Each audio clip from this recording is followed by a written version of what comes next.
Сайн байцгаана уу найзуудаа.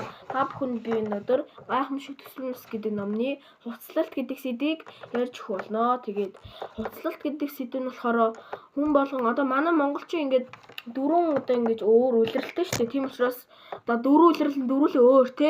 Жишээлбэл хавар ингээд сэрүүхэн, өвөл хүйтэн 100 одоо халуун жишээний тий. Тийм учраас одоо улиралт болгонд одоо ингээд бид нар одоо халуун орон, хүүтэн орон гэж байдаг штеп. Одоо баян ингээд одоо ингээд байнга халуун байж идэг. Ерөөсөө хүүтэн болдоггүй. Тийм улс байдаг штеп. Бас ерөөсөө ингээд халуун болдоггүй. Дан хүүтэн байждаг. Одоо нэг улсууд байдаг да.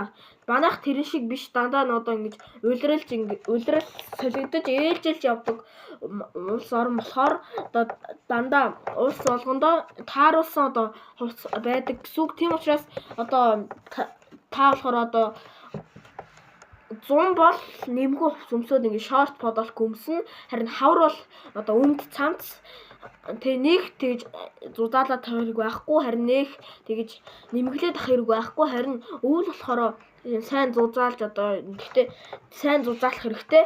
Харин тийм одоо нүүдэлч улс учраас одоо ингэж нөгөө нэг улирлууд дандаа солигддог учраас одоо хувцснуудаа байнга солидог гэсэн.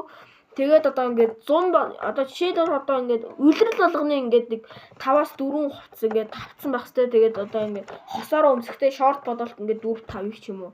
Тэгээд тэрийг ингээд авцсан бол ингээд солиод өмсөд байх гэсэн үг. Тэгээд доор ээж одоо 8-7 номын хоногтой ингээд нэг одоо ингээд угаалгах хийх хэрэгтэй гэсэн үг ээ. Тэгээд улиралдаа зөв тавуулж одоо хувцас өмсөх юм бол ерөөсөө ханиад хүрэхгүй шүү. Тийм учраас улиралдаа зөв хувцас ингэж тааруулж өмсөхийг уриалъя. Тэгээд дараагийн бичлэгээр уулзлаа. Баяртай.